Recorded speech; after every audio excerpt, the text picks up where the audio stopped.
Well, hi there. Hey, how you doing? My eyes are up here. Well, hi there, and welcome back to the channel.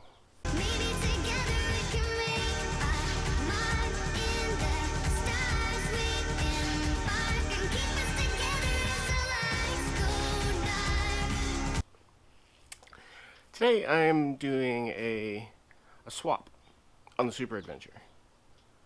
So, okay, a little backstory here. So, I had planned on picking up a Super Duke this year.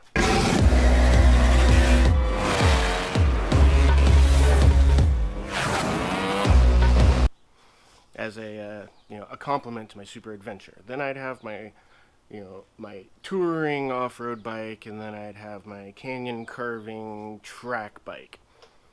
They seem like a good compliment for each other. However, this being 2020 and the way things are going, and just the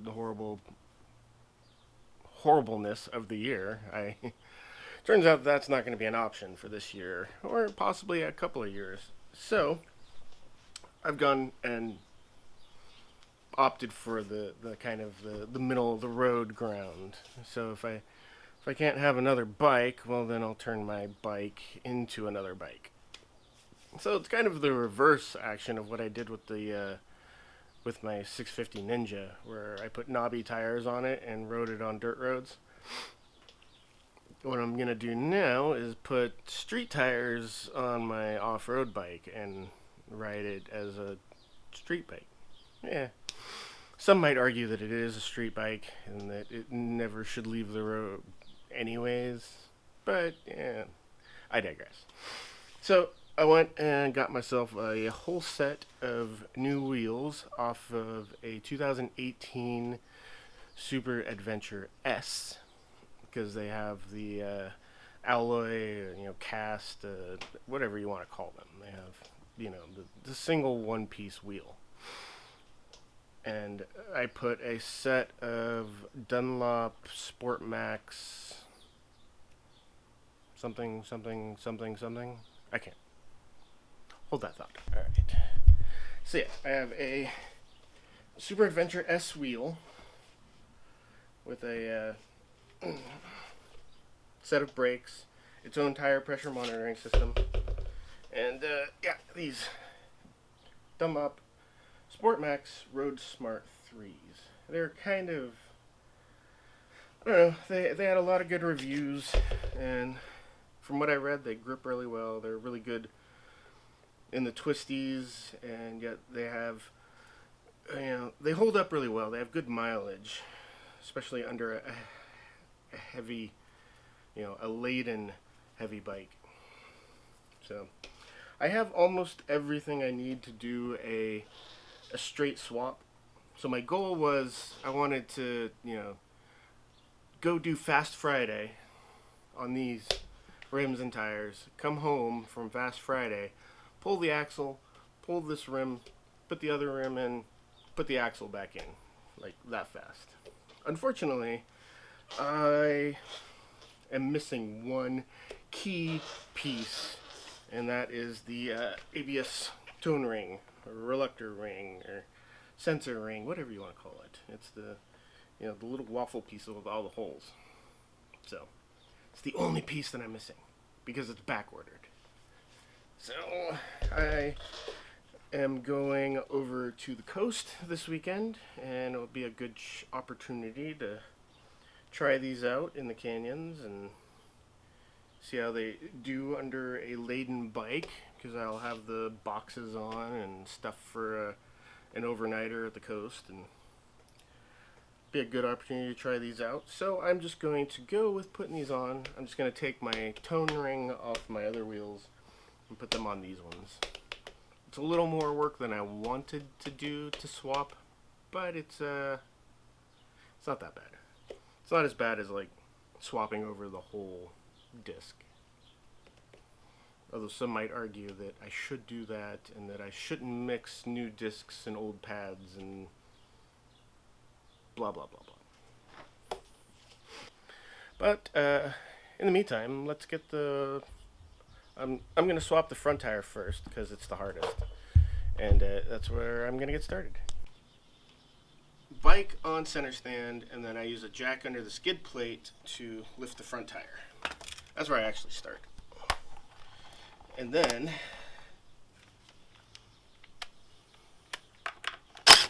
front fender.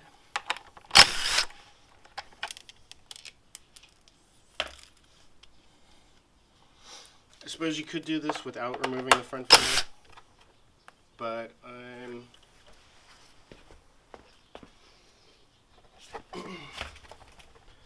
a little lazy in my old age. Although some might argue that doing more work is less lazy.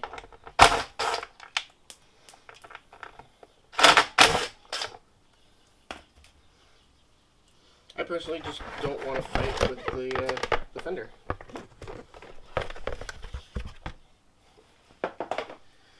So there, that's out of the way. That's a whole lot easier to get to everything.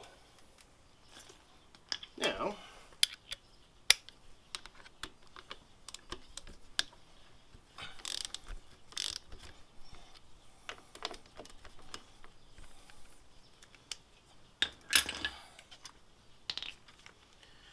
loosen those up.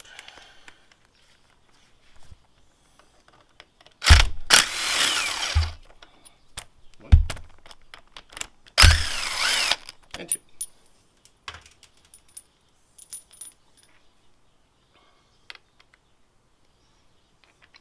So the fenders are a T30.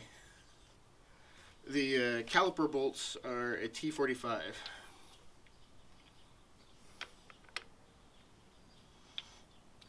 And I think the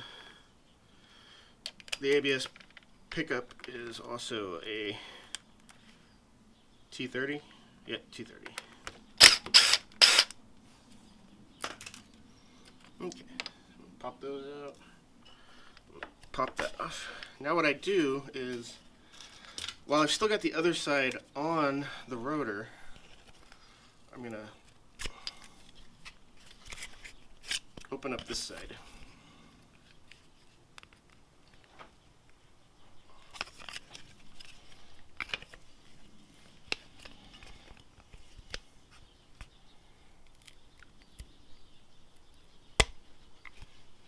I find these plastic body panel tools to work wonderfully for opening up your pads.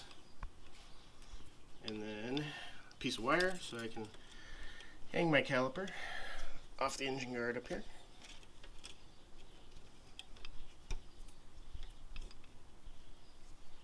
Well, easy peasy.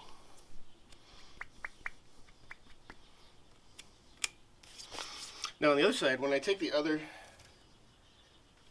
caliper off, I'm actually not going to open it up. I'll explain why in a minute.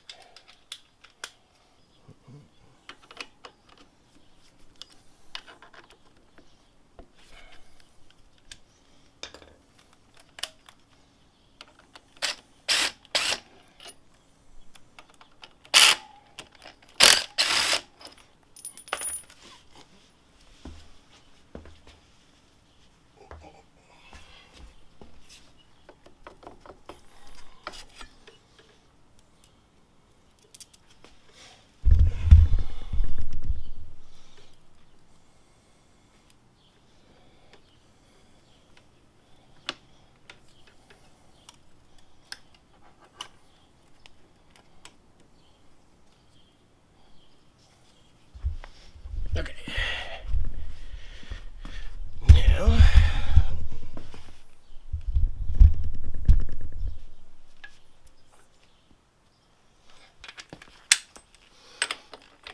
I've got a 32 millimeter on the axle bolt here.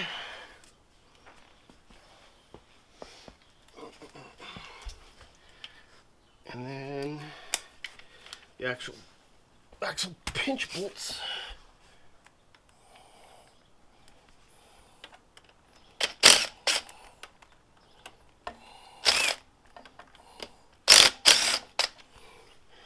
Those are a T40.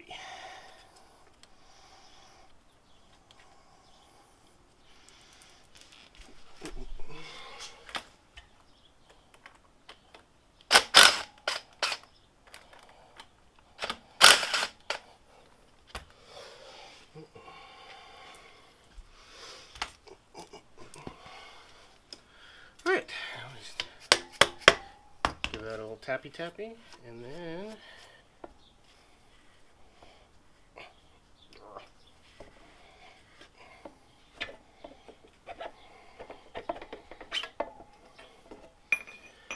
alright, there we go.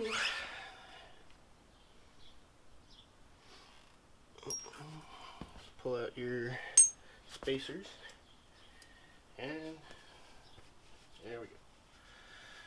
Voila! Okay, now the part that I need is this guy right here. That ABS ring.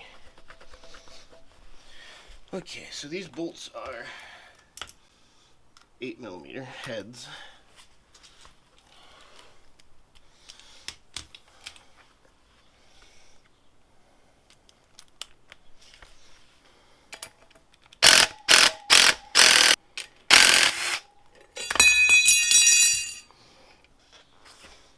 Okay, here's the left side. Okay, so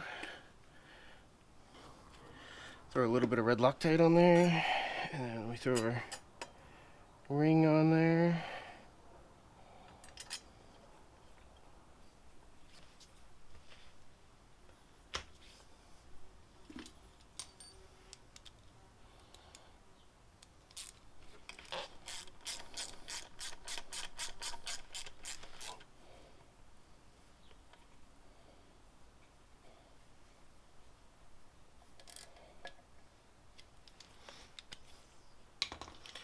Okay, so these torque out 124 inch-pounds.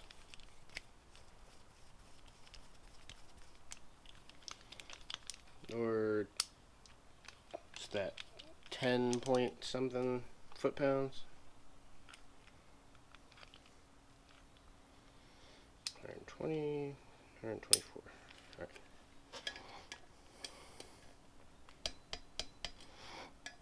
And then star pattern this.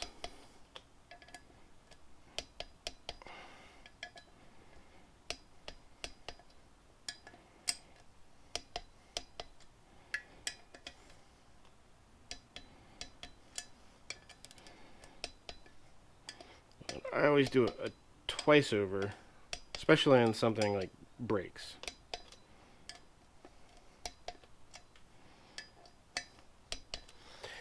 Alright, there we go. Okie dokie.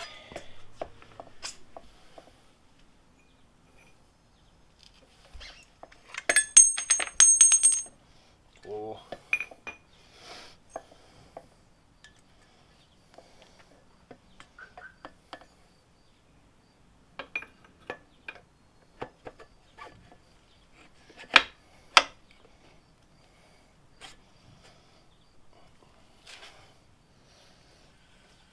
There we go. So now we tighten the front axle, 33.5 foot-pounds.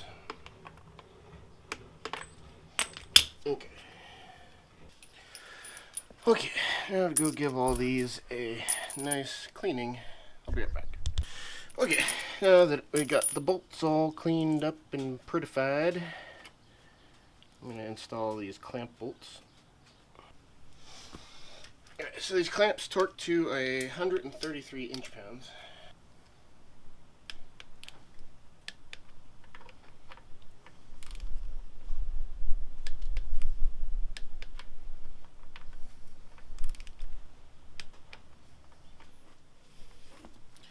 Okay, so now I am going to put the left side rotor on. This is the one that I already expanded out.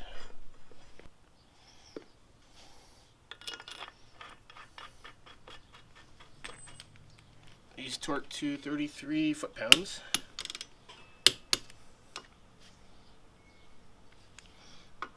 $33.5.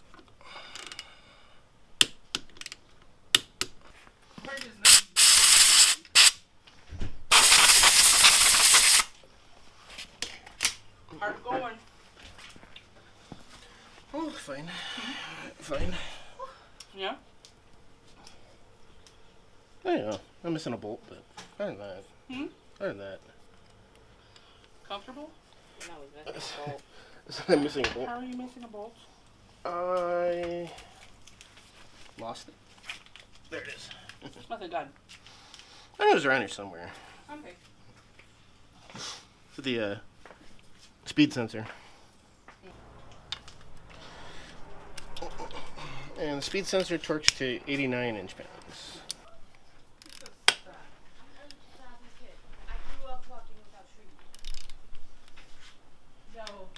That's every kid ever. Jesus. Seriously. Outside of my uniform, how often did I wear shoes? None. You didn't wear underwear, shirts. You were just a pair of shorts and that was it. Shorts and maybe sunglasses. Cut off jeans and sunglasses. That was... No, they were the black Carhartt. Oh, sometimes. I'm saying Glory. they're either shorts or cut off jeans and sunglasses. Okay, so you're probably still wondering why we didn't open up this caliper over here. And that has to do with the way that the front brakes work. So as you're squeezing the pads on the left side, that fluid pressure is going back up the line and feeding into the caliper on the other side. So if you take off one side, open it up, and then take off the other side and open it up, it'll actually compress that other side. So I take one off, open that one up, and then set it aside. And that one goes back on first, because now I can open this one up, and I'm not trying to fight between the two sides.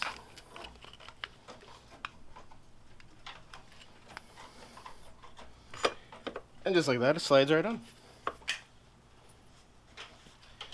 A big thing of importance to remember is to make sure you give that front brake lever a couple of pumps before you go anywhere. Or that very first stop is going to be a eye-opening. Now, the other thing I do while I am in here is I give my forks a good scrubbing.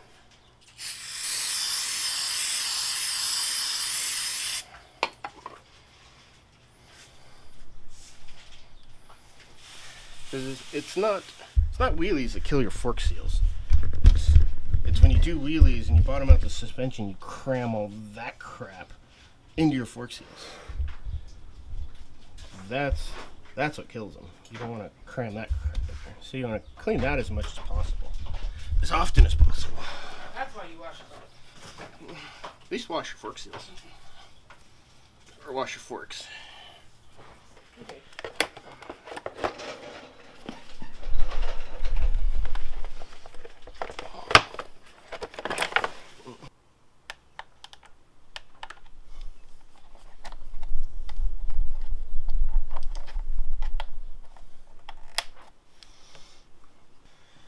Alrighty, well, there we go. There's the front, all done.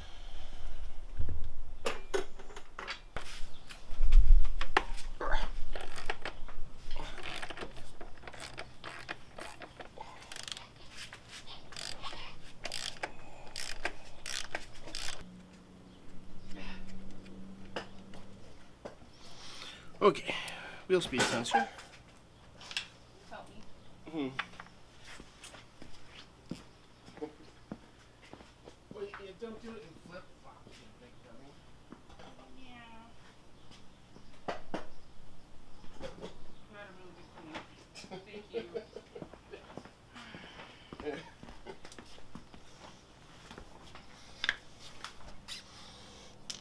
key point here, don't put your big adventure bike up on the center stand in flip-flops. Now what we're going to do is we are going to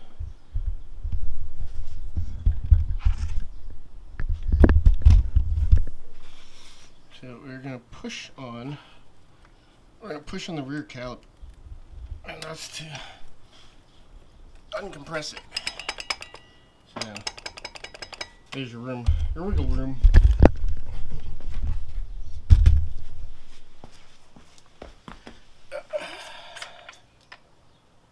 So the rear axle nut is the same 32 millimeter as the front axle. Pop that off. That off. Oh, tappy tap.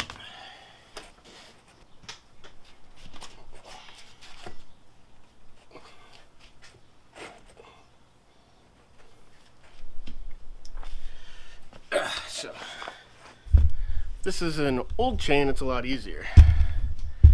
But mine is a new chain, so even when you pop your axle out and you push it all the way far forward, it still is near impossible to get that chain off.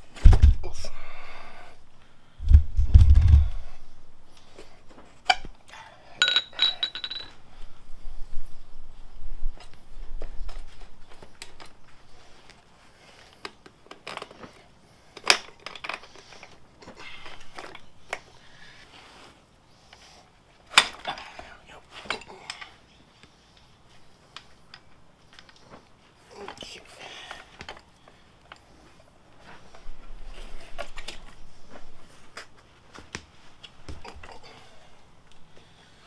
And there's the road. Alright, so same thing I did on the front. Pull off. So I am using the same Cush drive, which is this piece right here, which locks in with these rubber dampers. You're using the same ones?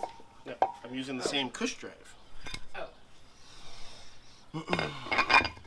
I do, however, have new dampers. Bumpers. Dampers. So yeah, these are the dampers that go in the Cush drive. You sit in between here, and then they go right there, and then this goes right there, like that.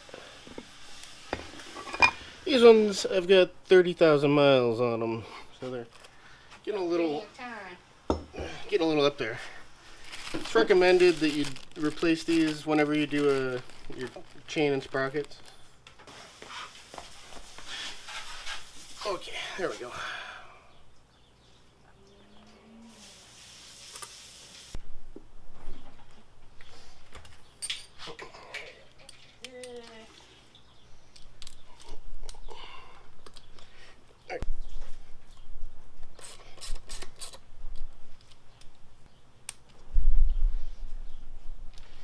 And this one torques the same as the front rotors, 124 foot-pounds.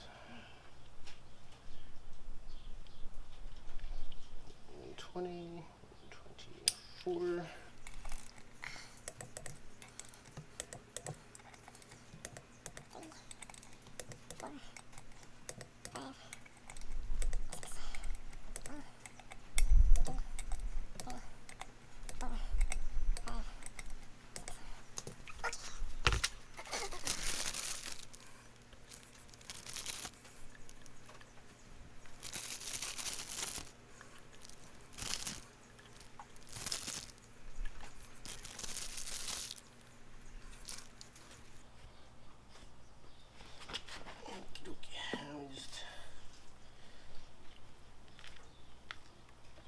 Boy, that's tight. Okay. So, here's what I'm going with. It's a tight fit, and you don't quite want to go together, so...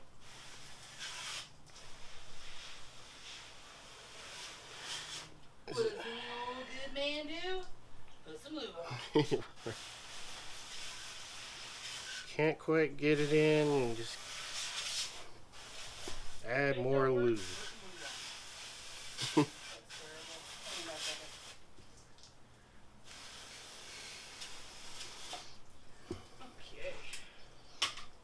I gotta do the intricate part. Can I use the hose blower? I guess so.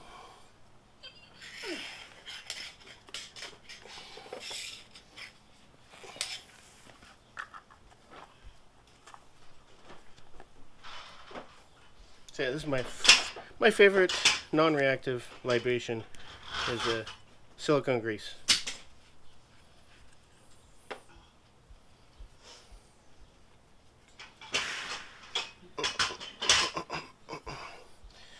Since we want something that won't affect the rubber, that's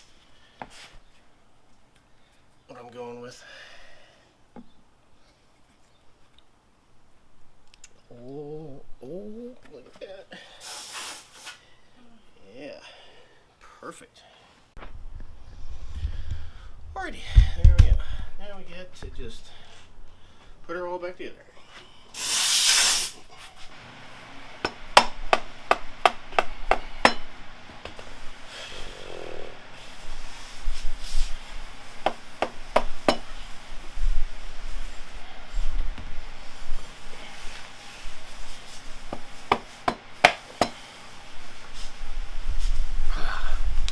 Alrighty.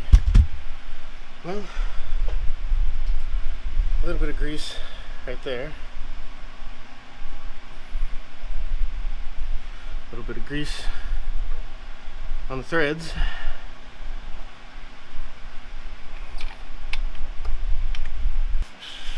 Alright. Put that on. Alright, we're actually 66 foot-pounds.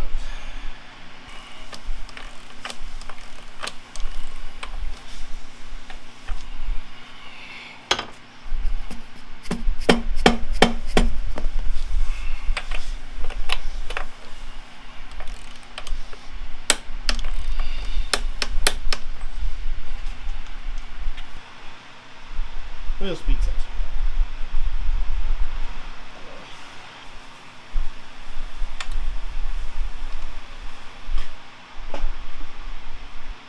And 89-inch pounds.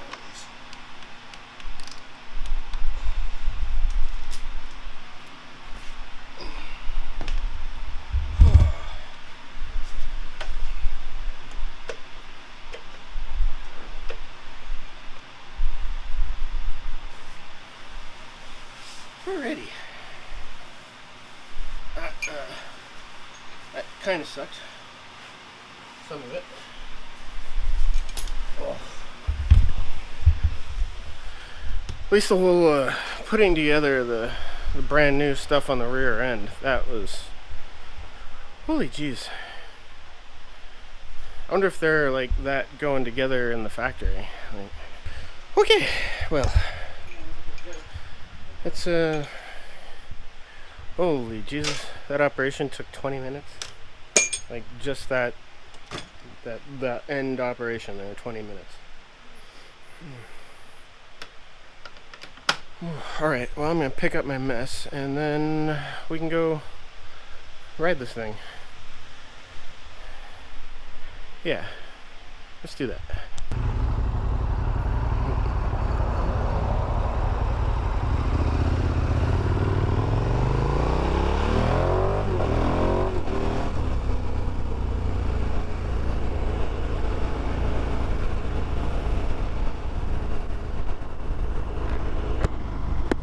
Oh, well then, that is a remarkably smoother ride.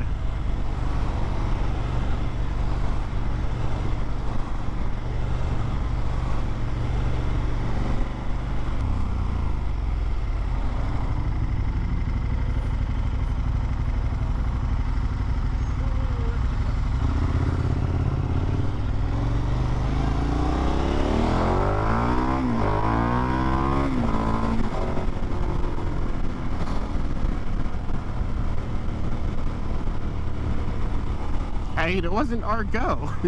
It was the two straights supposed to go. It was like, oh, we're gonna sit here and stare at each other because stop signs are hard. Kind of like doing 55 and a 55 is hard.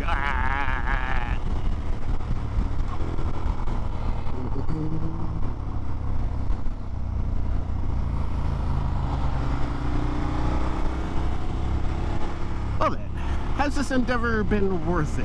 The trouble, the time, the money? I'm sure that's the biggest question that'll be on everybody's wanting to know the cost of such an endeavor, a switchover like this. And it's actually not nearly as bad as I thought it was. I was thinking that I would go into this having to spend like $4 or $5 grand to get a fully dressed set of wheels. And in actuality, I came in under $2,000 for wheels, brakes, pressure sensors. I think the tires pushed me a little over $2 grand. But it's we'll see in the long run. I mean, the main idea here is that I can still go out and have fun with all the sport bikes, and then on the weekends go camping and playing in the mountains with the adventure bikes without having to burn through, an expensive set of knobbies. Which I think I'm only getting like 4,000 or 5,000 miles out of a set of tractionators. So if I can get 6,000 out of these, then I'm already doing better, saving money in the long run.